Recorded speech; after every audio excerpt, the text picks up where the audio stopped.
Hello, everyone, and welcome to the David Irie Foundation page here.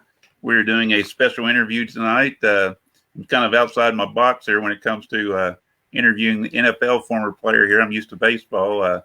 We've done quite a few interviews over the last few months. We quit right before baseball season with some of our former Major League Baseball players. So if you want to watch some of those, you can go back and look down through our foundation page here and watch those interviews. And hopefully we'll have some more interviews coming up. Looking forward to some baseball interviews in November.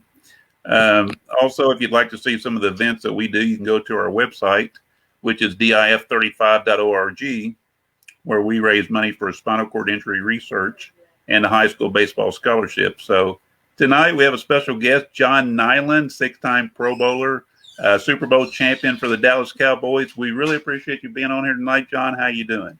Oh, I'm doing fine, David. Thank you for having me on. I appreciate you coming on. It's a thrill to finally talk to somebody that played for a winning team. Like I talked earlier about, being close to Cincinnati here an hour and a half. Always been a Bengals fan, but people, Oh, ask me about my favorite team, and I always tell them the Bengals, but my favorite winning team has to be Green Bay, New Orleans, or Dallas. So there you go. Okay, well, that's good. Otherwise, I got to burn your house down or something. I don't know. Yeah, exactly. You got that right. But you've started, playing football, of course, at an early age. Has it always been your passion to play football, like some of the former baseball players? They dreamed about playing baseball when they were 5 years old. Was this something you always thought about doing?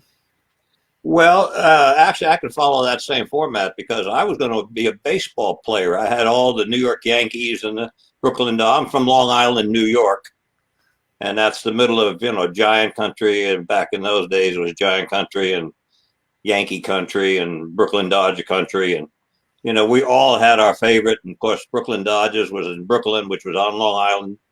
And so we became a Brooklyn Dodger fan. I knew the batting order, frontwards and ball. We used to bat left-handed, right-handed, play stickball in the street. We were really baseball fans. So I'd have to say my first love was baseball. And, it just turned out that the football powerhouses started calling at an early age, right out of high school, wanting us to, plan to where we want to go to college. And, agents were trying to get a hold of us to see if they could, kind of capture us and get us ready for the pros. And so there was a lot of conversation, although I didn't understand any of it because I didn't understand the draft and I didn't quite understand. I mean, I understood it, but, it wasn't something that I was really into. It was just I was going to be a baseball player. And I got tried out for the Yankees. No, for the Mets, excuse me, for the Mets. And I could hit the ball out of the park, but I couldn't hit third base with it. I had no arm. I had no arm whatsoever. So it just turned out better for me. I wanted to be a baseball player. It didn't work out that way. Football called on me, and I listened. And fortunately, I think I made the right choices.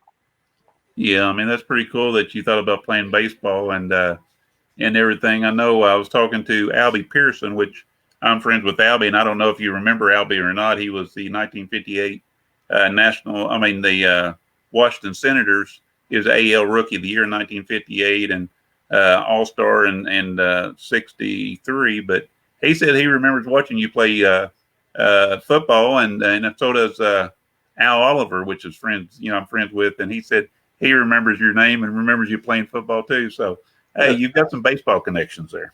Well, listen, I can't say I knew all the football players, but I remember their names. Yeah, exactly. So, you grew up in Amityville there, kind of the horror town. Was that a scary place to grow up, or when you were growing up? Of course, that was probably before it actually became the horror town. Yeah, it was. I grew up with a coach called Lou Howard. Lou Howard was my high school coach, and he was a rock star already when I joined. He had won his 10th straight championship my freshman year, and then when I joined, we won 4 more championships, and so we had a good career with Lou Howard, and he was my high school coach, and he's the one that really kind of cultivated me to say, hey, you ought to consider football. Baseball's okay, but football you're going to get in there right away and start playing. Baseball, they send you off to a farm team. maybe never to be heard of again. Yeah. That's true, because I know Albie said that when I was interviewing him, I think he said he signed for $250 and a pair of spikes.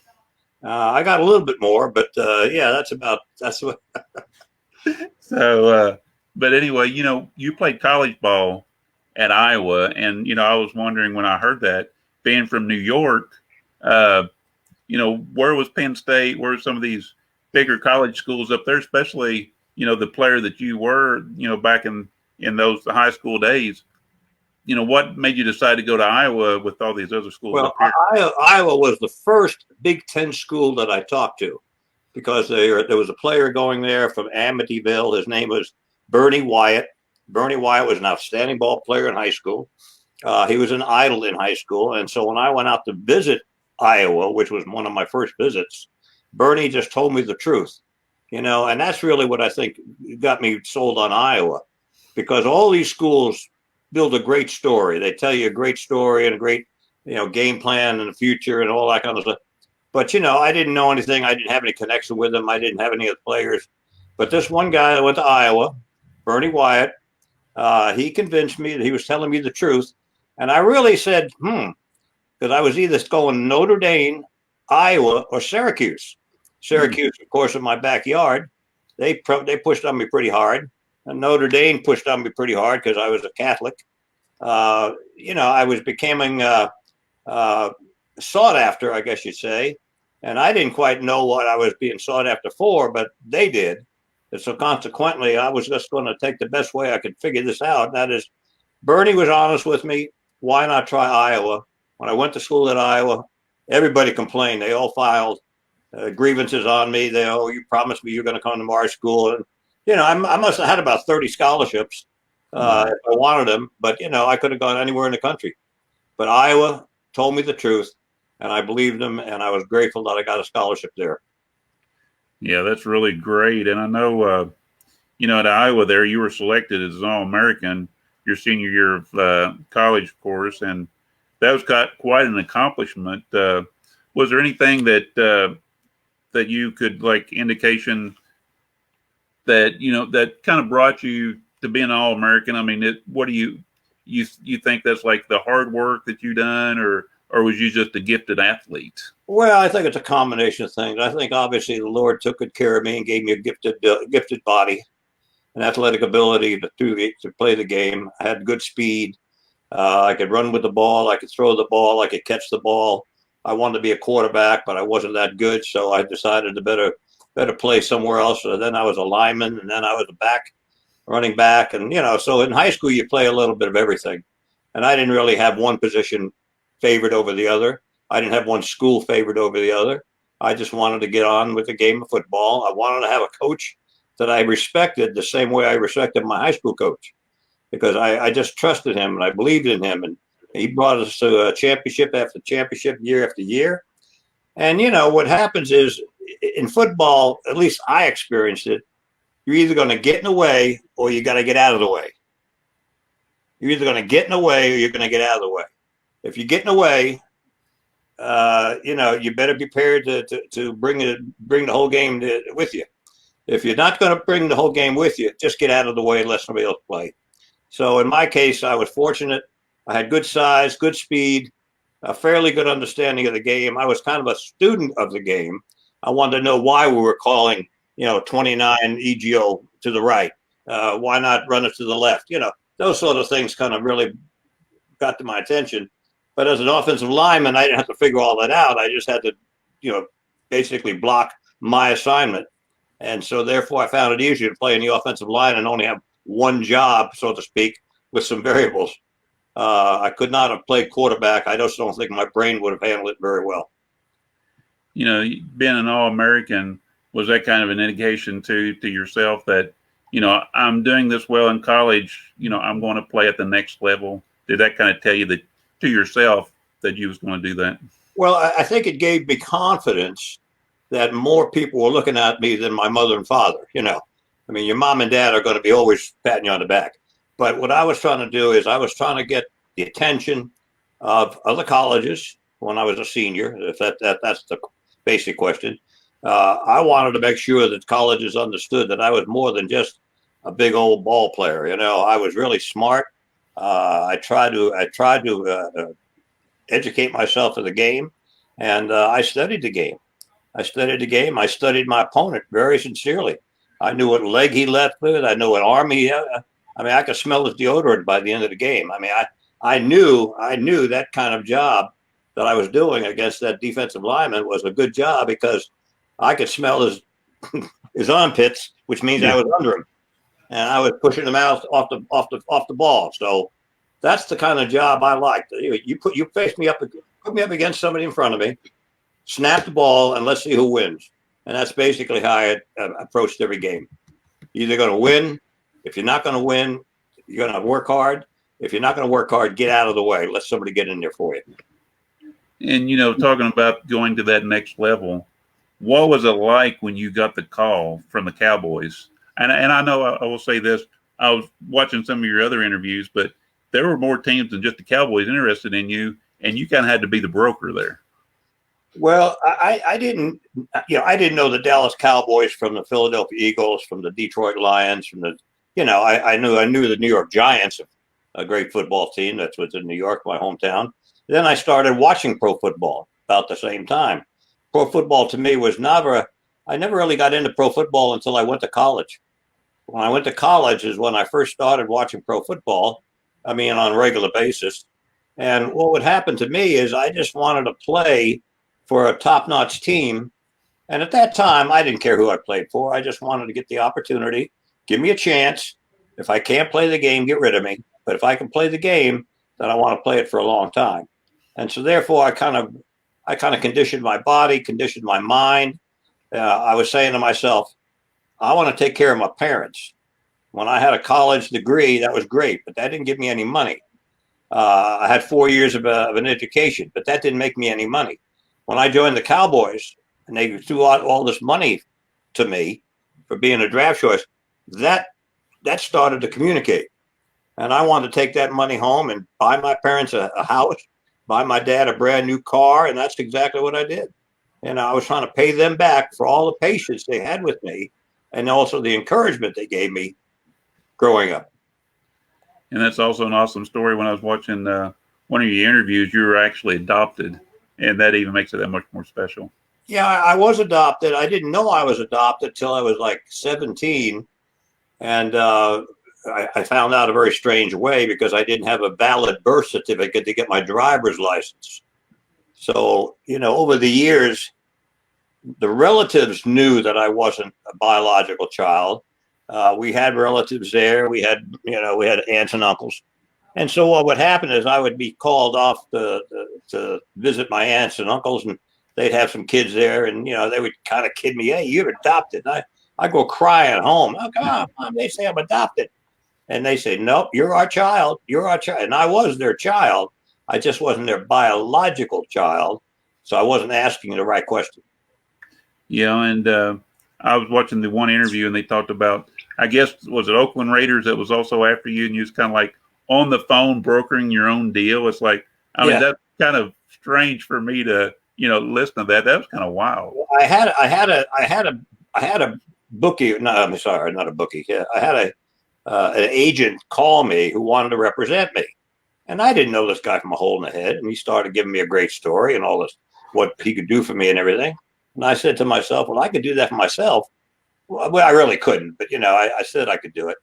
And so it turned out that all these people started calling. And when the Cowboys called, I had an agent at that time because he kind of told me the truth, and I believed him.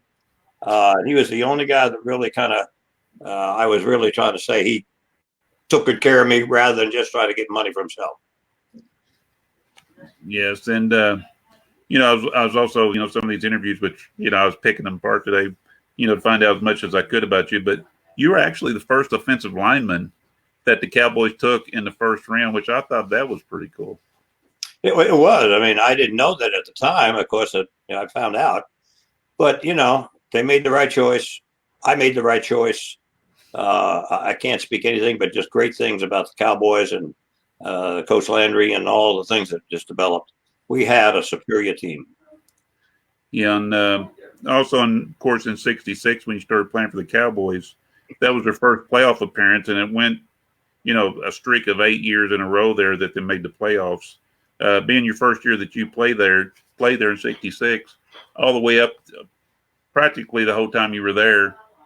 Is that can you take credit for that? Like, I started the Dallas Cowboys on the first ever winning streak and to go to the playoffs. Yeah, I don't tell that to many people. Kiddingly, yes, but still, no. I think the team came together about the fifth year that they were in business, because that's what Landry tried to do. He brought the team together, got the whole team together. Probably the '65 team was ready, and of course it was '66 until we started winning. But the '65 team, which is when I joined the team, or '66, when I joined them, I got drafted in '65. Anyway, it turned out that the point being is that all of a sudden now we started winning games and we had more confidence. And the more confidence we got came from not just the winning games, but from Coach Landry. Great leadership. Roger Staubach, great leadership. Again, lead the team or get out of the way. And they chose to lead the team. You guys won the Super Bowl in '71, and I believe the year before you went to the Super Bowl, but you didn't win it. But in '71, you won the Super Bowl. And I've talked to Major League Baseball players, about the feeling of winning the World Series. What was it like winning the Super Bowl? I mean, there's not too many of us can, describe that. Well, first of all, after we lost the Super Bowl the previous year, we were dedicated. We met right away and met, Coach Landry, and we had our game plan to start early, change up the game as we had to have it, but let's start really going after the Super Bowl. And the next year we came in, of course, and we had a great, outstanding year.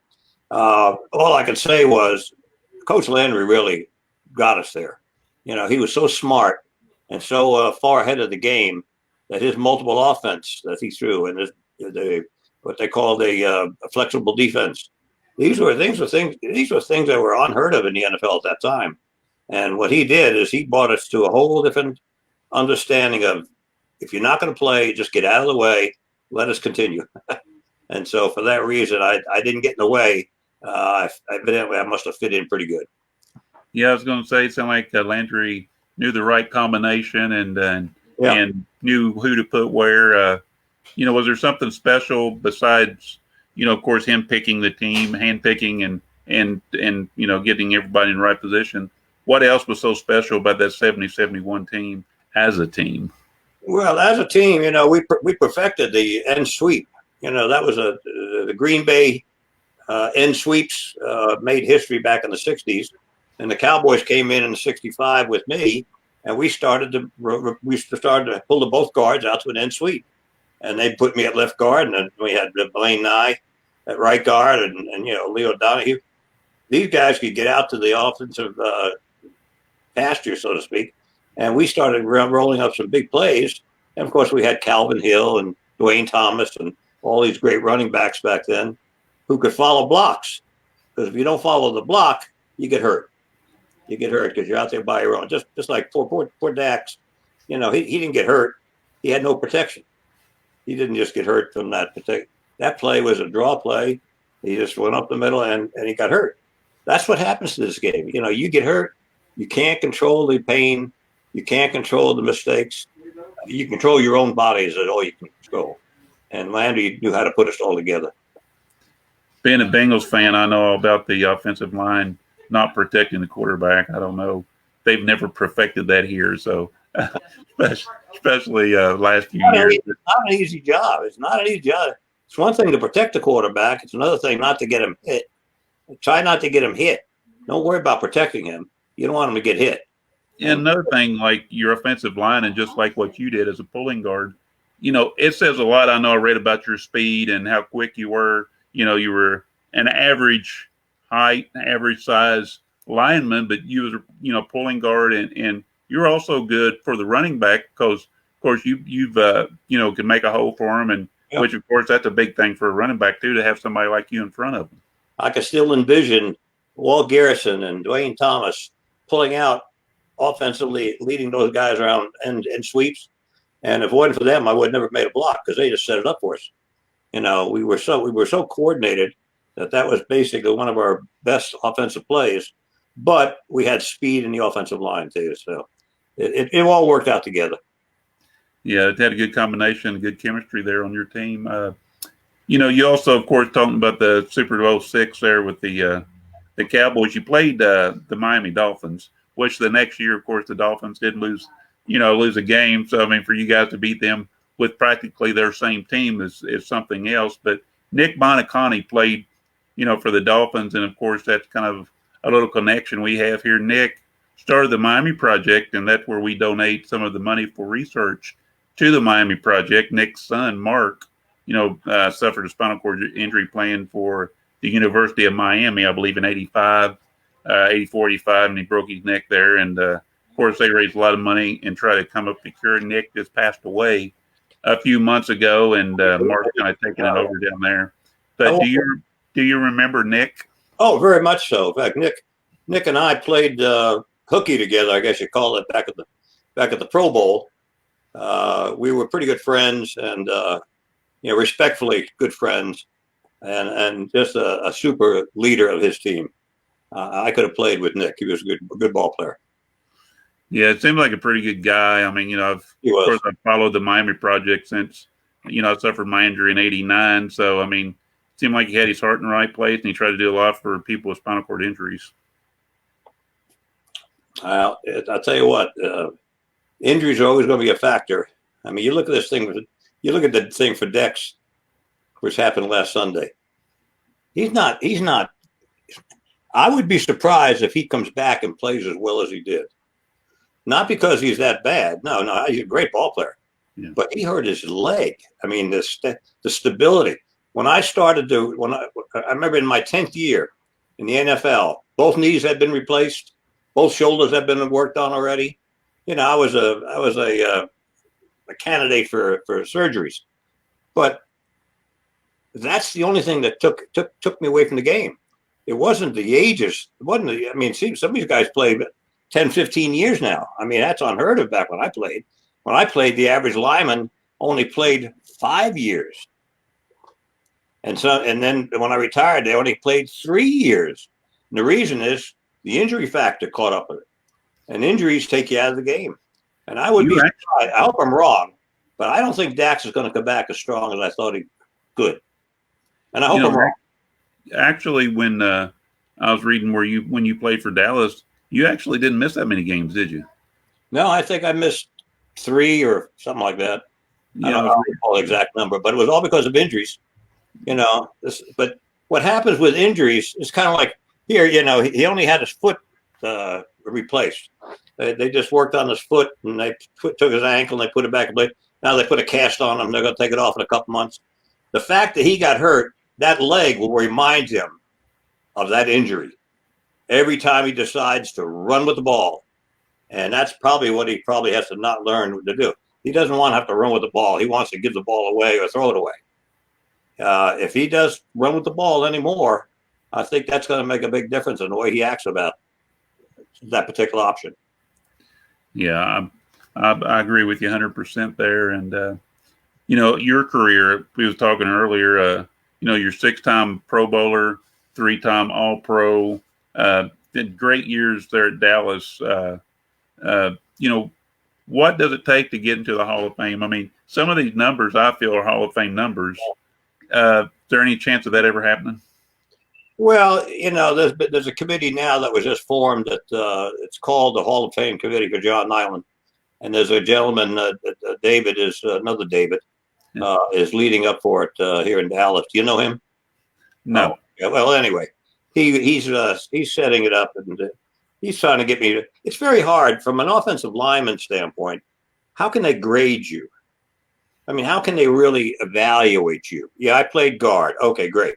Now I had good speed. Okay, great. I led a lot of plays. Okay, good. But really, there's no statistics. The only statistic is we won or we lost. For a lineman, I'm talking about. Now a defensive lineman, he gets credit for capturing the quarterback. A defensive back gets credit for intercepting the ball. Now, offensive linemen, what do we get credit for? There's no statistic that kind of adds up to our name. And so consequently, it's really kind of an emotional thing. And it's probably rather interesting to see how they do choose the lineman, as opposed to a running back or quarterback or an end or a defensive tackle. These guys can build statistics. We can't build any statistic. We didn't miss a game. Oh, that's a statistic. Okay. That's not the statistic I'm talking about. How did we play those games all those years? We were graded on every play, every performance. Every play, every performance, we were graded. And I'm happy to say that I always graded high. In fact, I led the team many, many years just on the grades myself. Doesn't necessarily mean I was better than my teammates, but I knew my game plan.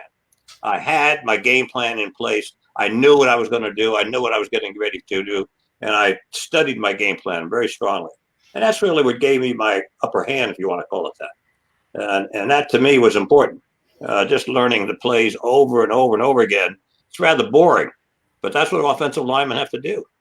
We learn to play over and over and over and over and over and over and over. And after a while, it becomes second nature. Offensive linemen don't get any publicity because of that, and they don't get any grades because of that. Now, granted, if they don't block very well and they get the quarterback trapped 5 times during one game, they may have a chance to pull that guy out of there. But generally speaking, there's very little things that they can judge us by to give us a Hall of Fame entry. I sit here embarrassed to tell you I can't remember the last offensive centers or the offensive guards they put in the Hall of Fame. And I know there's a few guys in there from the Green Bay Packers, but they got in there because of the Green Bay sweep. Yeah. Well, that wasn't we had a great sweep. We didn't call it the Green Bay sweep, of course. But we had good performances from our offensive linemen, but yet we get no credit for that. Does that make sense? Exactly. And I know, there's somebody just commented, Tom Posey, he said, great information. Thanks for sharing. I see that here. But I know it's hard to get in the Hall of Fame, especially being a lineman and stuff, because you really don't actually hear that. But I do know that I think there's a Facebook page that people can go to about John Niland, checking out for the Hall of Fame. So if people want to go to that and kind of check it out, I think there's a Facebook page. The nicest thing I heard, I got an email the other day. This guy credited me with talking to his son 20, 30 years ago and straightening out his son or helping him make decisions. And he never forgot that. And it's on Facebook now. And that's one of the most things I'm most proud of, things like that I can be of any of the statistics I've got. That meant a lot to me. And, to me, it's an emotionally good position to be in. Yes, it is. It means a lot to us to set an example for other people and kind of inspire them to, get the best out of life they possibly can. Right. Of course, you had Roger Staubach there as a quarterback. How was it to have Roger behind you, and do you feel that maybe he was one of the best quarterbacks of that era? Well, I'll tell you what, if he wasn't the best quarterback of that era, then I don't know who you'd put in that position. There were a lot of good quarterbacks back in those days, and there's still great quarterbacks today. What you have to understand about Roger, he was a leader. His verbiage was leadership. His work ethic was second to none, and he cared about his teammates. He truly cared about his teammates, and we had all the confidence in the world. If he called a play, that play's going to work. Now, granted, he was a scrambler. He didn't get trapped up too many times, but we had such great confidence in Roger that it was easy to become very, I wouldn't say mesmerized, but we just knew that he was going to pull the play out somehow. He was going to pull the pass out somehow. He was going to get the first down somehow. We just knew we were going to do it. And that has a lot to say about what I said earlier, and that is, if you're not going to lead, get out of the way and let somebody else do it. And I know I was going to ask you too, do you get to see your former teammates very much anymore? I mean, do you all have get-togethers, or do you get to see anybody anymore? Well, we have an alumni meeting every once in a while, but normally I get to see them at the football games. If I go to the Cowboy game, I'll see some of them there for the game.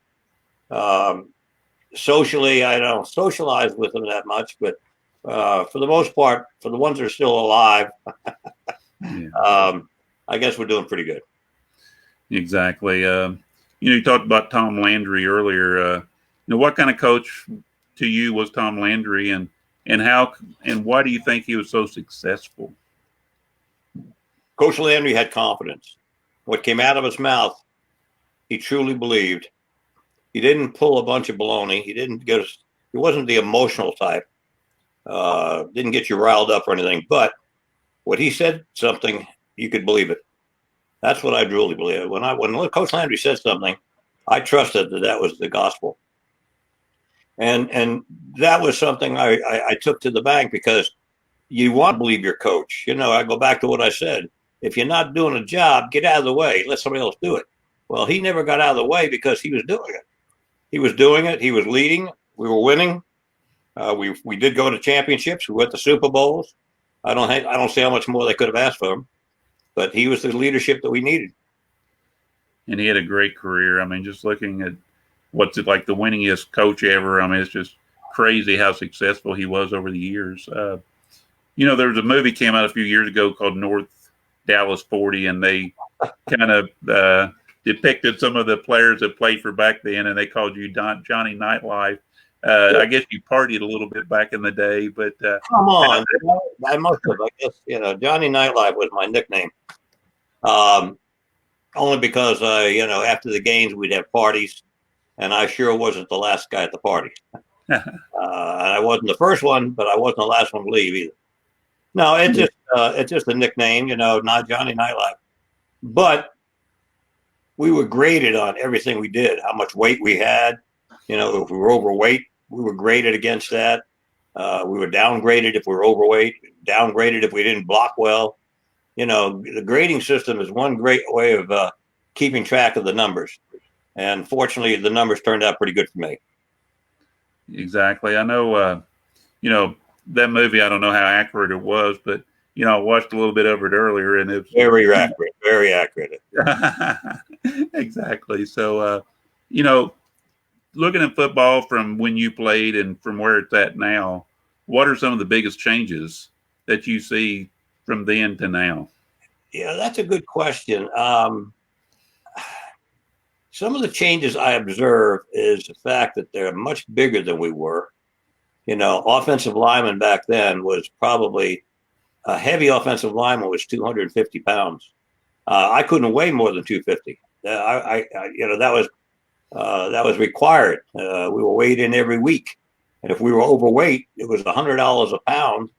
Well, no, they started out at $10 a pound, but if you're overweight a second time, it goes to $20, then $40, then $80.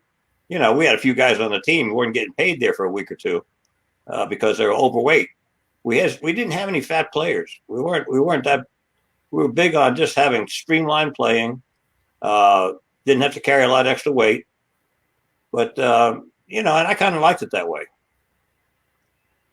And everybody thinking about some of the guys that you played with, like Roger Staubach and some of these guys. Everybody likes a little funny clubhouse story, and without naming names, I guess you could say, is there any kind of story you like to relate to some of those, layman folk that hear about your days of playing football that is clean, that you thought was kind of funny for the time? I'll tell you what, I better not open my mouth on that. I'd like to just hold on to any history I've got. I can't complain. I had a great career. I had a great experience.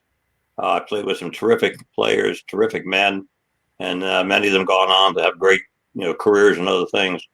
The only thing that's sad about it is you can't play forever. Yeah. Typical job, you can work at a factory or, become a scientist or a doctor and do it for the rest of your life. This is a game. And you can only the average player only plays 5 years now. I don't know if you knew that or not, but the average player doesn't play more than 5 years. The average starting player doesn't play more than 5 years. Now, sometimes they got some players that's, well, whatever. But, you better come with the game, because you're only going to get 4 or 5 years, good, healthy years. And then your body's going to start breaking down. The body can't take that much pounding, especially year in and year out. I mean, you pray for Dak, but you hate to see what what he had to go through. I mean, that was oh God, made you sick just to watch it. Well, that happens more than you think. It's an unfortunate part of the game. Injuries are going to play a big factor. It's the guys that can come back from injuries and stay on the field. Those are the guys you want to have playing for your team. Yeah, there's not much longevity in football, and football is one of the sports, of course, that's going to be really hard on your body. And anybody that ever got to that level, even if you're lucky enough to get to the pro level, to get past the injuries to ever get there, you better have a pretty good contract because you don't know how long you're going to be there. I hear recently, I think Dalton, the quarterback that's going to step in, he's been playing, 15 years or something like that? Yeah. I hear these quarterbacks playing 10, 15, 20 years now. I don't think you see any linemen out there playing 20 years. I could be wrong about that. Maybe I have somebody who could correct me. But these linemen, you can't take that kind of pounding for 20 years and not come away unscathed. You're lucky to be in one piece. You're exactly right. And, after football, what's your life been like after football? What do you do to keep you busy? I'm sure you work and do a few things here and there. Yeah, no, I work full time. I worked for a chemical company for 30 years when I first retired. And then I joined a concrete company here about 5 years ago. One of my customers from the chemical company. Anyway, I'm in the chemical business. Also, I'm in the concrete business. And basically, I furnish concrete trucks with our cleaning programs. So that's what I do now. I wanted to do something that I would enjoy. After I retired, I didn't have anything I wanted to do. I played football. I was a football player, Did a job? Doing what? For what? For hell. And I wasn't exactly the brainiest kid in the college. I mean, I did get out with an education, but the point being is that you just don't know how much important that formal education is until you're out there by yourself, retired from football. What are you going to do now? Now there's Roger Staubach calling you. Yeah. No, I don't. You get robocalls all the time. Oh, I know it. I'm glad that happens to other people besides me. But I appreciate you being on here tonight and, take out your time to be here on here. And it's been a great interview. My first football player. So I appreciate that. And actually, the year you won the Super Bowl in 1971 was the year I was born. So, so I'll know, who won the Super Bowl in 71 now. So I've talked to the guy that actually played for the team. So that's pretty cool. How you doing, David, physically? How's everything with your life? I'm doing pretty good. Just as I tell people, I'm hanging in there like a hair in a biscuit. Doing great. Just you take it day by day and just try to inspire others to never give up and to keep fighting for every day because you never know what tomorrow's going to hold. Yeah, I'm going to make you a prediction. Okay. Dak will never come back and be as good as he is today. I hope I'm wrong. Mm-hmm. I just never saw such a break in my life. I can't imagine him coming back from that. And I hope I'm wrong. I hope he does. Because it was a big inspiration. It'd be a big inspiration on a lot of people. But you see something like that, that's the danger of the game. You can get hurt.